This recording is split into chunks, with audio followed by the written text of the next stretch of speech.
Good night. Welcome, Love Bay family. We are back again. This is the Champions Table. I am your host, Nigel Hunter, and we got an amazing episode for this Black History Month or African Heritage Month, where we are celebrating the history, the amazing things that our people have done, not only in Canada but throughout the world. And we're going to be definitely talking about that today.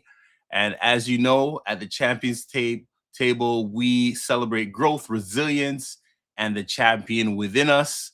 It's an amazing thing here on Love Bay Radio and the Champions Table, where, Black History Month is not only about 1 month, it is 24/7 and 365 days a year that we celebrate it. And, it's going to be an amazing episode. And we got an amazing guest with us from the Ontario Black History Society. We have our special guest, Mr. David Peart. So please join me in welcoming him, and we're going to have a great conversation. Hey guys, how are you doing? Awesome. So how are you feeling first and foremost, man? How are you doing today? I'm feeling cold. It's very cold. Right. I know. We got dumped with a little bit more snow today here in Toronto, Canada, but we are still here. We're keeping it going. We're keeping it going, man. So we're so glad that you are here. Let me start off by asking you, man, how did you get connected with the Ontario Black History Society? Oh, that's a that's a full circle thing. So when I was going to university in '92 at York University, I Yeah. was taking some history courses and world history and so forth. And I noticed that they were light on Black history stuff. Um, the library, find some stuff. We had a city library, but everything was always out because there's so few material available. Hmm. And so I went to the Ontario Black History Society. I looked it up and I found it. And somebody from the library told me about it, the city library. So when I went there, I met this lady, and my coworker Pam. Now that's her mother, Miss Houston, and she got so excited that I found her and I was coming to ask her stuff that she said, "Next time you come, bring me your curriculum." I brought it to her for that course I was taking, and she would research all kinds of stuff for me, grab all kinds of books and articles, and her and I would sit down and debate it and go through it, and I'd write my papers. Right? The Right. professor said, "Hey, how did you get all this information?" It's all footnoted and ready to go, and and he said, "Why don't you present this to the class? Because I've not seen some of this stuff, right?" And so I presented in that. And he goes, "Man, that was a good resource, and that's how I got connected from '92. So on and off, I've been working with them, helping them, volunteering. And a few years ago, they needed a manager to Yeah. run the office and put together some of their programs, their events, grant writing, all that stuff. So I said I'll do it in the interim for a while. And I'm still there, but Yeah. that's how I got connected with them. But I've always done stuff with them ever since that because I realized what an amazing resource it was, right? Right. But for those who don't know, like the Ontario Black History Society was started by a lot of unique people in our city. Some of the first doctors, lawyers, right? People that were advocates for Black history. So Dr. Lawrence Hill, right, who's the Yes. person that started. He also did the Human Rights Commission in Ontario and then the Federal Human Rights Commission. So they've always fought for things that would make the lives of people better, especially people that were considered immigrants or minorities in the country. So Right. it's a very important institution for us because of what it started with. And that was to make sure that we can collect, record, and disperse history and contribution of people of color in Canada. So, as you know, we have a unique history in the Underground Railroad. The fact that Ontario was one of the first places to either limit or abolish some of slavery, more Hmm. so before the Britain or the US, right? So, and I'm talking years before, in the 1700s, late 1700s, we were doing that, Yeah. right? So it gives us a unique history. And so, that's kind of how I got involved with it to help it to grow. It's been through some changes, but it's back on its feet because if you're 37 years old, sometimes you fall behind, right? When things Right. change. Right. Right. So let me ask you this: like, is it that families will give you things, or will like, as far as like when folks pass on and so forth, will they submit or give things to the Ontario Black History Society, so that you can keep it as for history for other folks to come and see and so forth? Yeah, so we don't have a museum, but we do have some stuff that we've collected, and we're collecting more of those things, right? Right. So yes, families that have served and have done a lot of things in the community, they sometimes leave their legacy material for us to have and put on display and to use as a roadmap for making sure changes keep happening. Yeah. But a lot of it is we commission, historians, professors. We also, Dr. Hill wrote a book that chronicled the start of Black history in Canada. So we have a roadmap of which to guide us with. It hasn't Mhm. been in print for a few years, but we're going to get that back in print because it's a stable understanding from one of us, so to speak, as to how we see ourselves reflected in our contribution to Canada. And Right. that's a big part of it. Like Black history is always here, and we say it's every year, and it is. But I keep telling people Black History Month is not for us, right? Most of us kind of know our history and always been preaching to it about from our families, but it's Right. for people who don't know our history because a lot of our history has been left out, Mhm. right? It's not that Right. they're not teaching you it; they're just not talking about it.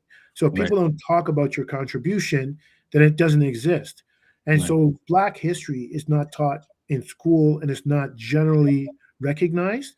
So the majority of people don't know Black history, Right. right? Right. We have to live with it because we're always told that we don't contribute when we know we do. Right. So that's one of the biggest reasons around celebrating it and moving it forward is that every year we try to do something different, Mhm. right? So people can impact another part of our history. Right. Right. How important do you feel it is for us to tell our own story? Well, if you don't tell your own story, somebody else will tell it, and it might not be in the same way you envision it, right? Right. So, for instance, I'm glad you touched on that. For instance, Mm. right now we have a campaign called History Starts at Home. And so that kind of came about when I was sitting at the dinner table with my grandmother, who's 102 years old, and Wow. I started asking her stuff about her history because I'm thinking, okay, what was it like 100 years ago if she could remember that, right? Mm. Fortunately, she was quick witted. She still was sharp, had her faculties about her. And she started telling me decade by decade information about her journey, right, to where she is now. And Mhm. it was very fascinating. She told me about the first time she saw a plane, first time she saw a car, right? What Jamaica was like back when she was younger, what they did, how they played, right? Stuff about her parents, right? The area, what they did when the first stores started coming in and all that stuff.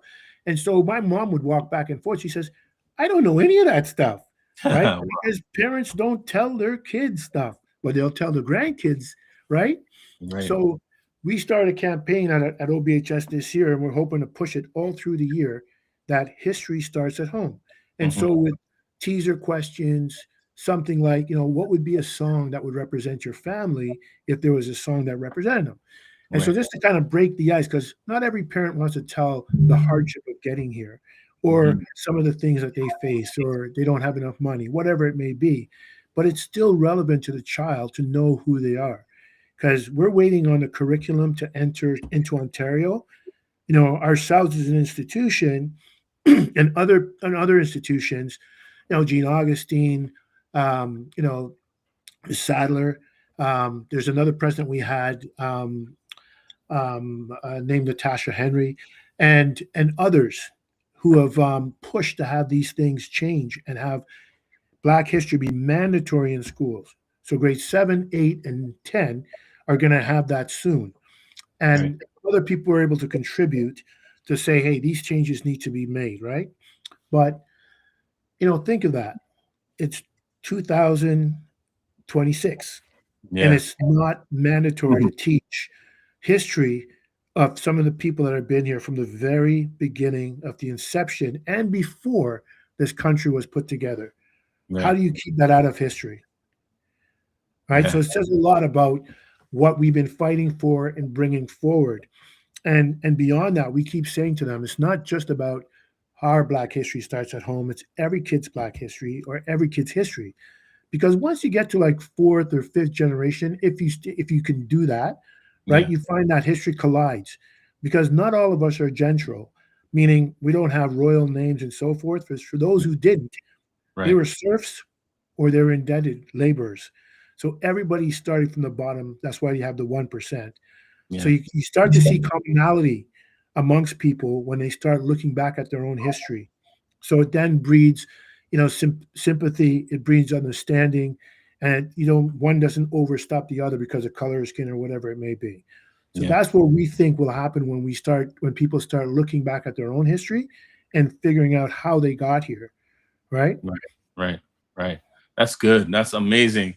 I think about when you were speaking, I was thinking about, even with these other things that have gone on for over the years about returning back to Africa or that whole for folks who either were from the Caribbean or so forth and finding their roots back in Africa. Um, do you think that's still important, like that we really trace our history back to our tribe that we are from, or the part of Africa where we are from, or our family before this the things that happened to us? As I say, that slavery is not a part of our history. It's something that impacted our history, right? So is it important for us to really go back and find out our original tribes and so forth? Yeah. Of course, yeah. Like if you start to look at people as human beings, right? You start to track back. In the U.S., it slipped my mind right now. There's a group that's looking at the totality of Black history. They don't look at slavery as the starting. This country does, and so does America to some extent. But you look at the totality of history, you start to see things like, okay, in the Roman times, BC, AC. There were things built. People were communicating. Families were around. You start to realize if you look at the timeline of progression, slavery, even if it's 400 years, is but a small part of the history of man and the history of Black men to begin with, right? Right. It's very important to be able to trace your root back to where you think it comes from, right? For everybody. Yeah. But remember, we who have survived and are here, we're taking for granted who we are and letting other people tell us who we are.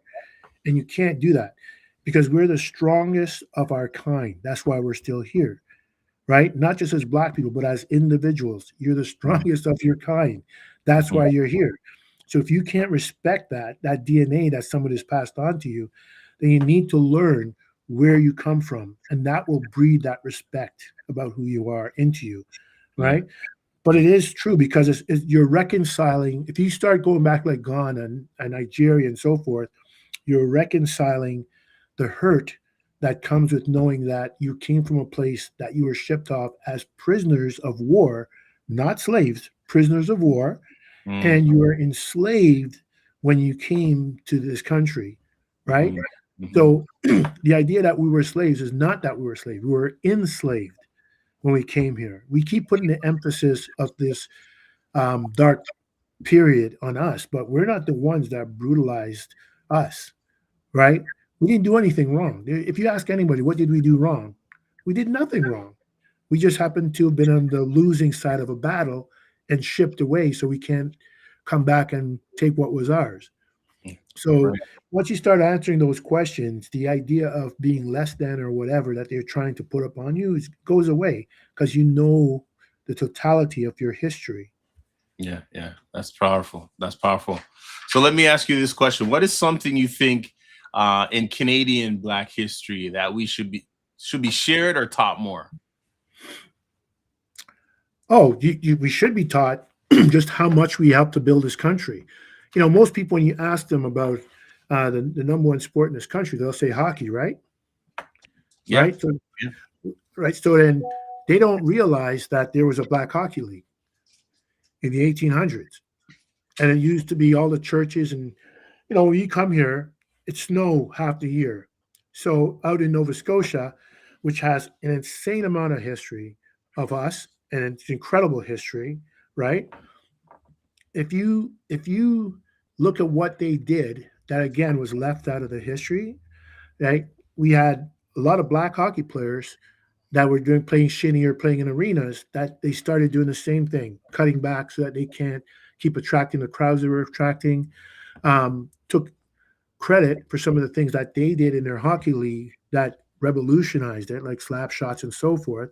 So there's a book called Black Ice, and it explains the history of black hockey. It didn't say we invented it. It said when we played it, right? We used to play against other leagues right down into Windsor from Nova Scotia. They would Hmm. travel and they'd play. So we've always participated and did things in this country that was available to be done. It's just we were never written into it, Right. right? Right. But neither were anybody else. We seem to be the biggest advocate for us, and when we are the advocate for us, it changes the law, it changes representation. The problem is sometimes we don't benefit from that. Others benefit from what we fought for to get laws changed. Right. And so in this country, I'd say one of the biggest things we need to do is to recognize what we have done, how we've changed things for the better for everybody, and celebrate that. But if Hmm. we don't know, then we can't advocate for it, right? Right. Right. That's 100%. That's 100%. Thank you for that. Yeah. So you talked a little bit about it. You said that there's a campaign right now that's called History Starts at Home, right? And so what is the focus? What's the focus of the campaign? Well, so we had a kickoff brunch where we had Yeah. about 400, 500 people come out and enjoy themselves, and we gave some awards out. That's to kick off Black History Month. And now, as we go through Black History Month, we talk to various institutions like all the school boards about what Black History Month's impact can be, the general things that we do. But now we've said in classrooms, really, you should start to have kids go home and ask their parents, grandparents, cousins, and uncles, because there's always one person in every family that Mhm. that knows about the history or can tell you folk tales, right? Right. Because typically when we pass on history, it's usually verbal. Right. It wasn't written. So Oral now we, traditions. Yeah. yeah, oral traditions. Yeah. So we've created a little notebook with some starter questions, and that can lead them to having a sense of collecting who they are Right. and then being able to answer more of those things for themselves. Like, Mhm. like what did you do as a child? Where did you play? What games did you play? Those types of soft questions. And then Mhm. eventually it will lead to comfort. And then maybe they'll tell them more. Maybe their father went to war and it's Right. painful. He doesn't want to talk about it. Right. Well, maybe the question is, you know, so happy that you were able to protect us and where we live now by what you sacrificed, right? He Yeah. doesn't have to talk about the horrors, but he can talk about it, the meaning of it to him, right? Right. So that's the kind of thing that grounds people to this country. I have people that said they have parents, their parents' parents have artifacts from when the hockey league was on. Oh wow. Yeah, Yeah. that's Yeah. from back in the 1800s. It doesn't seem it seems crazy, but they said, "Oh yeah, we passed it down to each other. We have sweaters, and we passed it down to each other." And let's face it. Typically, we need to drive people back to being family oriented for us to survive. Hmm. Because once you lose your kid after they leave the home, you're not going to see them 95% of the time, right? That's what I read once. I was scary to hear that, Yeah. Yeah. but but then you start when you start asking these questions, you start engaging. What we've done with some of the teachers that we've worked with to do it, they said it engages everybody in the class to talk openly about who they are and be proud of that. Right. And then they can sympathize and understand just where somebody else is coming from as they're starting their journey in this country, right? Hmm. Hmm. And listen, man, there's a lot of bad things happening now in different countries, like our neighbors and so forth. And if we thought they weren't taught history now, they're taking books off shelves, they're taking everything away. But I keep saying you can't rely on other people to tell you who you are. You Yep. already know who you are through your family. And once you start that, when you go back to school, at least you have some solid ground to stand on to start telling people what you think is wrong or right. Or you'll have that meter. Someone says you were this, you say, "Well, I think I beg to differ. Here's what I know." Right. Right? Right. gives you that sense of identity, and also you take ownership for who you are as well, Yeah, right? and pride, and pride. You get to know who, like, you get to discover. Oh, my great uncle was a hockey player. This person was this. This person was that. You might not have interacted with them, but the genes are strong, Yeah, right? yeah, yeah, yeah. That's so important, so very important. Are there other new initiatives that the Ontario Black History Society is taking on right now that we should be aware of? Well, yeah. So what's the other thing that's happening is our history, because it's been hidden, there's a lot of things around that were considered heritage, like buildings, um, not just what we've done. And if you're not just counting the first person to do this, the first person to do that, but where it was done, right? So people don't realize that half of Toronto, from Bloor, if you're not from Toronto, you wouldn't know, but the downtown core, like the Eaton Center, everybody knows, that area used to be called a ward. That was once the ghetto area that people used to. I'm saying ghetto loosely, meaning just Right. a consolidation of a lot of different people, right? So you have Jewish, Irish, Italians, blacks. We all used to hang out in that area called the ward, and that's where we started as we came into Canada and into Ontario. A lot of people migrated there. It wasn't a big bustling city you see now, and Right. then from there we used to spread out, and that's why you see when you're in Toronto, there's the Italian area, Little Italy, little Greek town, and so forth. But what's unique about that is we didn't segregate off like they did in the U.S. Because yourself, if there's hockey going on, you go to Little Portugal or you go to Little Italy because it's going to be a fun time, and they're welcoming you there. We Right. have Caravana that goes through the city, and we have all these celebrations that are encouraged and are paid for by the three different levels of government.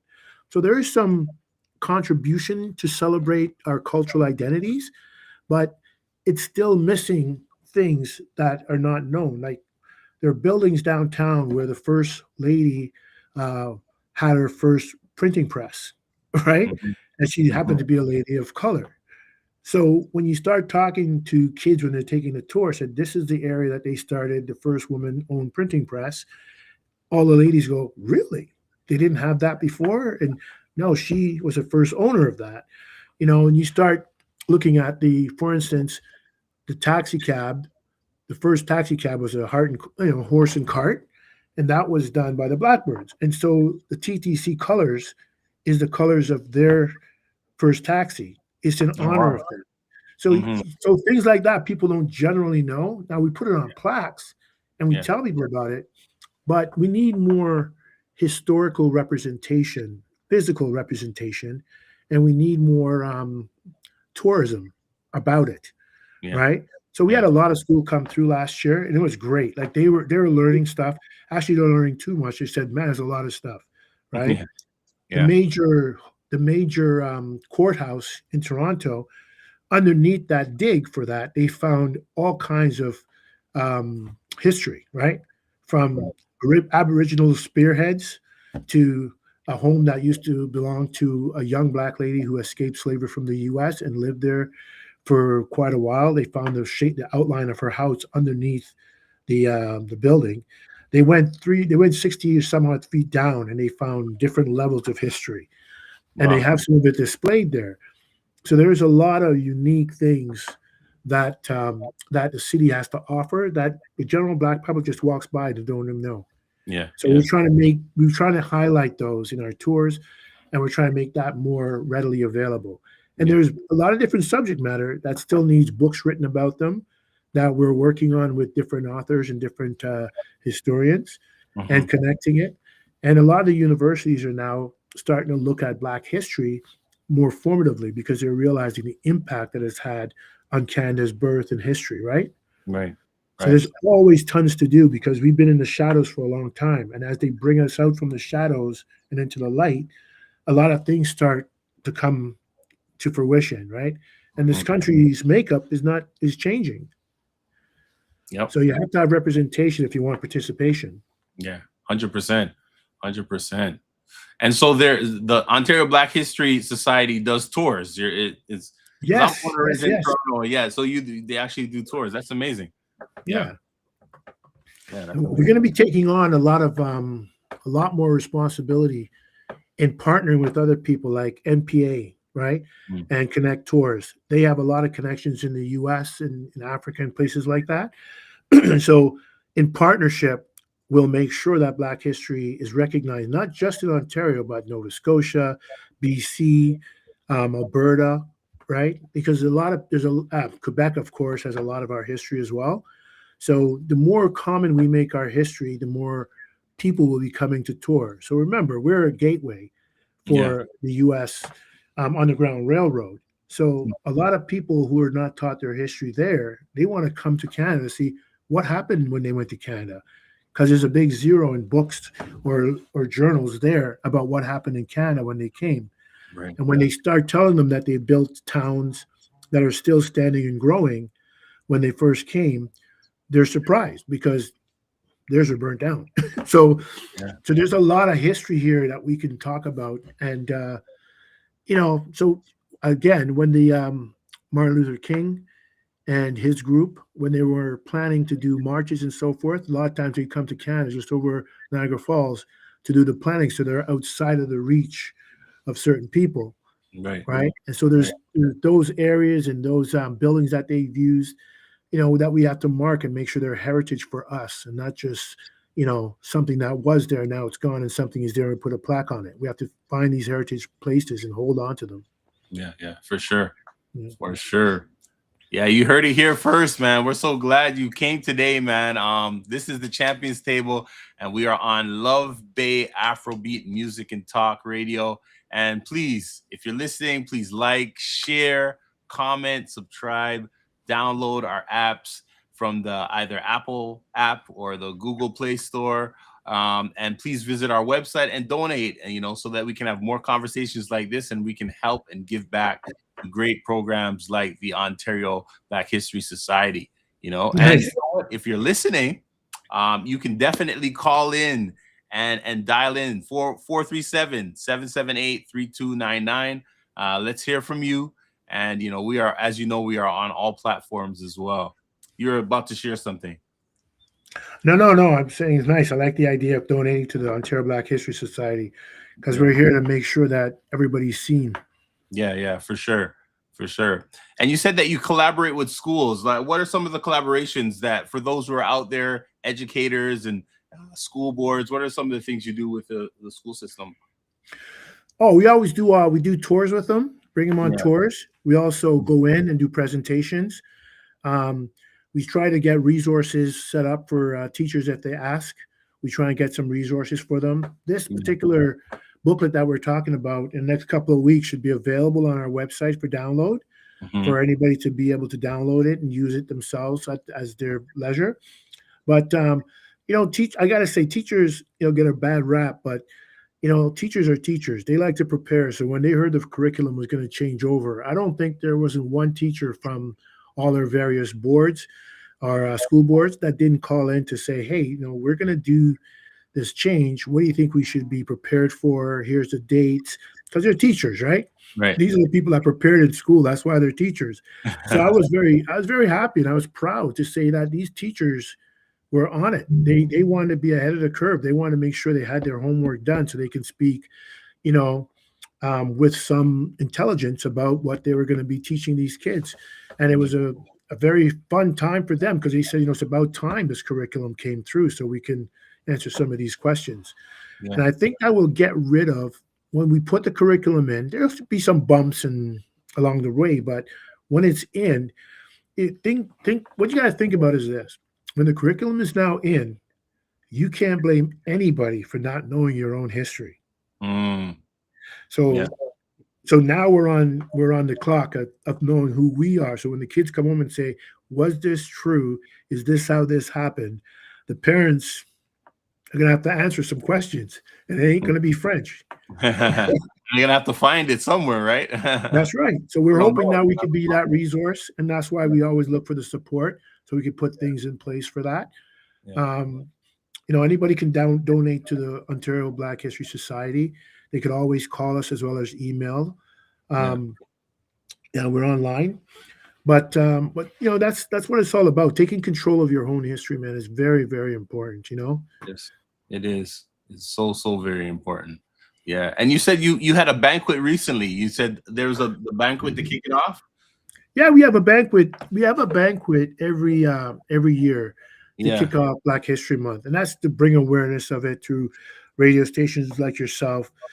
We have a lot of TV support that covers it and announce it, and then we have a lot of dignitaries that come out: teachers, firemen, police officers, soldiers. A lot of the politicians try and attend when they can, and then we have all levels of government that support us, and then corporations, and then individuals that come out, including schools. Like this year, I was very proud to recognize the TMU, right, Hmm. Toronto University, because Yeah. we went to an Afro Future program that they had, and it was amazing. It blew my mind. Like everybody says that kids are going to be lost. They don't know what they're going to do, how they're going to be able to afford houses. Man, every single one of these presentations I saw blew my mind. Yeah. Like, Yeah. people are doing stuff with music, making games, artwork. Uh, they had some political perspectives.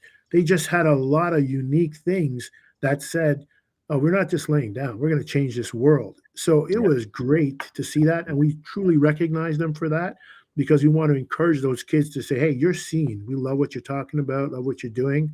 you Yeah. know and I'm in a bunch of different businesses, so I can point out to them stuff that I think would go a different level. This guy had a game Hmm. there that you had to run on the spot or do something to power the game, Wow. right? And I Yeah. went, so what are you going to do with this game? He goes, oh, I just made it and just for the demonstration and that. I said, do you know what you can do with this game? He had no clue, and I said, okay, let's work it through.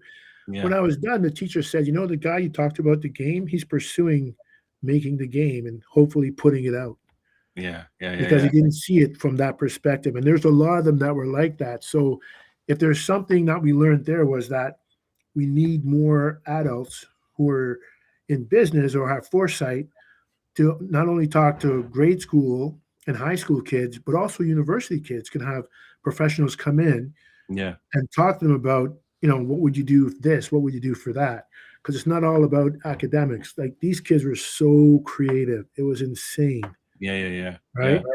Yeah. So I It's was so so glad the to power of award them for that. mentorship is so important, man. The power of mentorship and having mentors around you and people who have, walked the path before you to kind of Oh show yeah, you the ropes, right? Yeah. yeah. Yeah.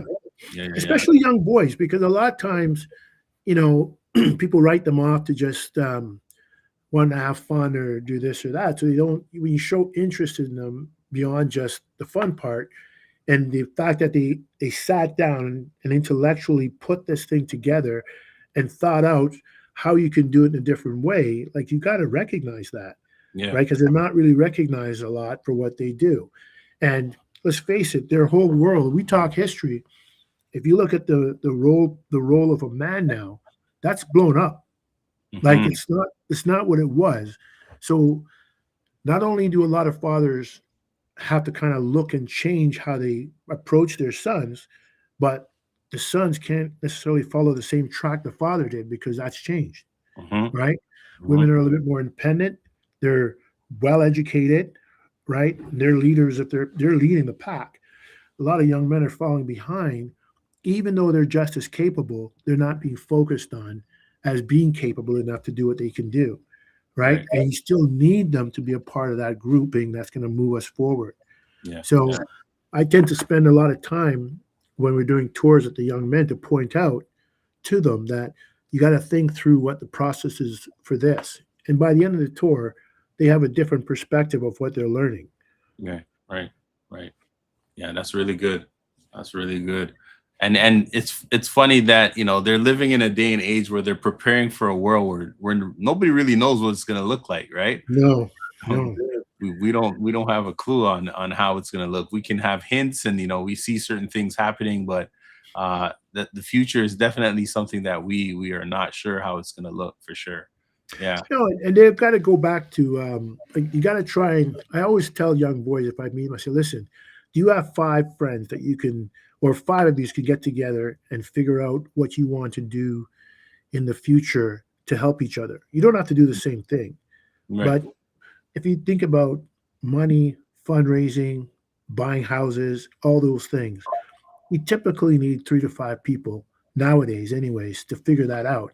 But if Mhm. you start as young men and say, we're going to together make a pact, we're going to buy our first house before we're 20, and what do we need to save for that? Let's talk to a realtor. Let's talk to somebody else. And we're going to buy this as a business, and we're going to be responsible for managing it, fixing it up, and so forth. It's going to take them through the whole cycle.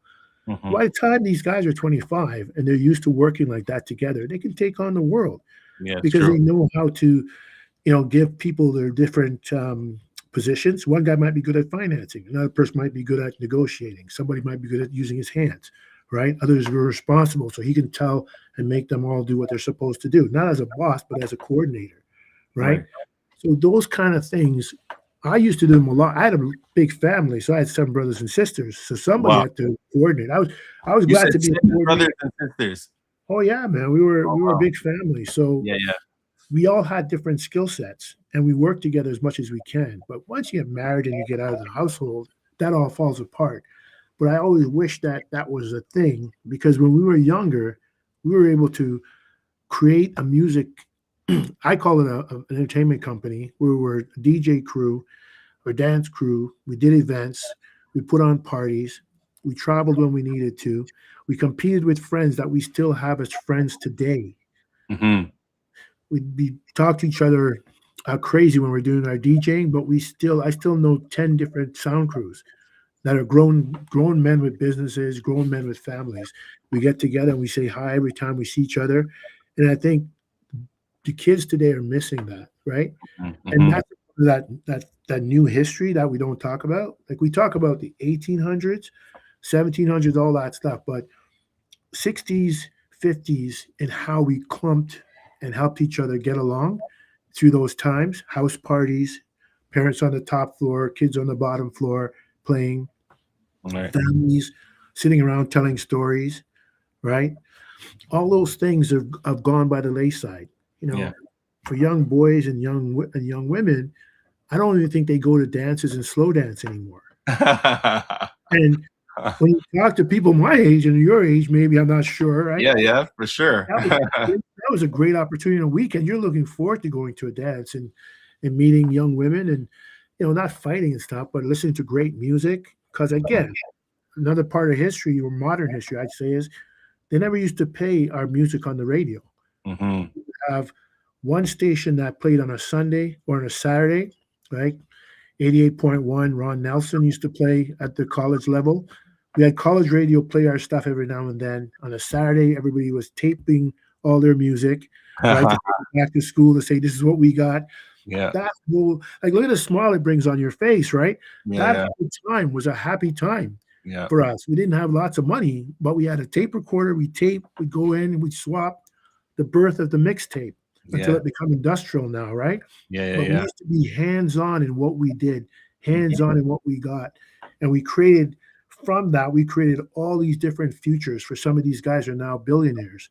Right. And nobody talks about it. Nobody records it. Right. And that's what we created out of necessity, Yeah. right? Yeah. That's a Yeah. huge part of our history that when I talk to my sons, they look back and they said, "Oh, Dad, you guys never used to break dance and this and that." And I go, "Why would you say that?" He goes, "Oh, because I saw this, this, and this." And I said, "You're right. We don't record our history very well. We don't talk about it because we don't perceive it as being important to the next generation." Right. It wasn't until I got pictures and showed them that they thought this old man had breakdance, right? Right. Yeah, showing flyers from way back when as to when we used to. They said, "What is this?" It's a flyer. This is how we used to tell people to come to these dances. Didn't have internet, didn't have this, didn't have that, Mhm. right? The So power of those, word of mouth, right? yeah, but those things are history. Those things are how we built the men that we have today. Those things are how we built communications. They're how we built wealth for some people, right? Yeah, yeah. Like my friend owns a store that does DJing equipment and selling equipment, and he's still doing that. He's been doing it for 30 some odd years. Yeah. So he's made a living off what he loved, Right. Right. right? So so I keep telling people once you start telling your history, it paints a picture, probably a different picture of who you are to your kids. Yeah. and it helps you to remind yourself as to what you had to do when you're coming up, when you were denied stuff. Remember, every radio station now plays hip hop and urban Yeah. music. Yeah. When we were coming up, none of them did, Yeah. Right. right? Right. So when you understand that, the kids go, "Why didn't they? It's so popular, it's so good." I said, "Don't ask me." Yeah. Yeah. Yeah. And that's the, that's the resiliency you build. And it also gives you the skills to be an entrepreneur and to really, really go out there and pave a way for your future, not only as a person, but also within whatever business or whatever you find a passion in. Right. So yeah, that's Oh, amazing. of course, of course. Yeah. Like I watched my grandmother do that. She sewed clothes, sold it at the market, came home the next day, sewed some more, and did it over and over again. But she was always had a smile on her face. She loved it. She was building her own future, Right. right? I think that probably caught that bug. But we talk about money not staying in our community very long, but our communities stop building resources for it to stay in the community, right? Hmm. How many shops do we have that's still making clothing? Hmm. Like used to make your pants, used to make a guy who made the shirts, right? Those aren't existing anymore, right? Right. And so we restaurants, barbershops, or whatever we rely on. There's a lot of industry where there's a lot of people of color in industry, but people don't know because they're not talking about it because they Right. don't feel that they need to. But you kind of have to sometimes because people you got to know that we're not being recorded or talked about. So we have to talk about ourselves and celebrate what we've done. It's not Yeah. always bad. It's not always the first. It's also what's still there, right? Yep. Yep. But And it we have still to be doesn't. intentional about it too. Yeah. Yeah, of Yeah. course. Yeah. But it still doesn't stop us from okay. If we want to be in the clothing business, why aren't we going to China, putting a brand on the clothing and bringing it here and then selling it? Right. Right? Right. Right. We're not stopped. Nothing stops us from being and doing what we want. It's just we don't discuss those things enough, right? And that's why history starts at home. If you start discussing, your parents might see that you're interested in different things than they think you're interested in. And for most people, 10 kids, if you ask 10 kids what their parents do, probably two can tell you Yeah. for a living, Yeah. right? Right. Right. And so we're hoping the campaign will bring people back to that time when they had more communication, more oral discussion about, who they were, folklores, and stuff like that, because we lived in folklores and it Yeah. helped to strengthen our understanding of ourselves, right? Yeah. And Yeah. I'm Jamaican, so I know they love telling a story, Yeah. right? Yeah. Yeah. Yeah. It's the power of the oral traditions that we got to bring back, and the power of sitting at the dinner table and having conversations with each other as opposed to being on our phones and other things, right? So Oh yeah. yeah, your phones can't do that. Yeah. Yeah. Yeah. Yeah. I read something that said if you write, you retain more, and if you read an actual physical book, my wife keeps pushing me to do that. If you read an Yeah. actual physical book or listening to one, it changes the way your brain takes in information, right? Hmm. So yeah, phones are great. All this stuff is good, but we still need to get back to some basics that allow us to be more tactile, Yeah. right? Yeah. That's awesome. That's awesome. Man, we thank you so much for your time today, and stopping by Ontario Black History Society, Mr. David Peart, coming by and dropping some wisdom on us. Not only just for this Black History Month, but for the ongoing, throughout the year, that we keep this in mind and we keep these stories going, and keep the generations understanding what happened in the past so that we can keep it for the future. As you know, you are watching the Champions Table, and this is Love Bay Radio. And we are here every Wednesday, and there are other amazing shows that happen every day. And we are 24/7. So this happens all the time, 24/7. You click on Love Bay Radio, and there's something going on. So once again, we want to thank our guest, Mr. David Peart, from the Ontario Black History Society, for coming and sharing with us today. And as we say, the Champions Table it's not that champions are born, but we are built through courage, consistency, and community. So stay inspired, stay focused, and keep showing the greatness of God within you. And until next time, as we take our seat at the champions table, keep championing your journey. And David, keep championing your journey. And the Ontario Black History Society, keep championing your journey so the rest of us can see it and be inspired. And once again, this is the champions table. Have an amazing day and evening. God bless. Peace. Thanks, Matt. Yeah, no worries.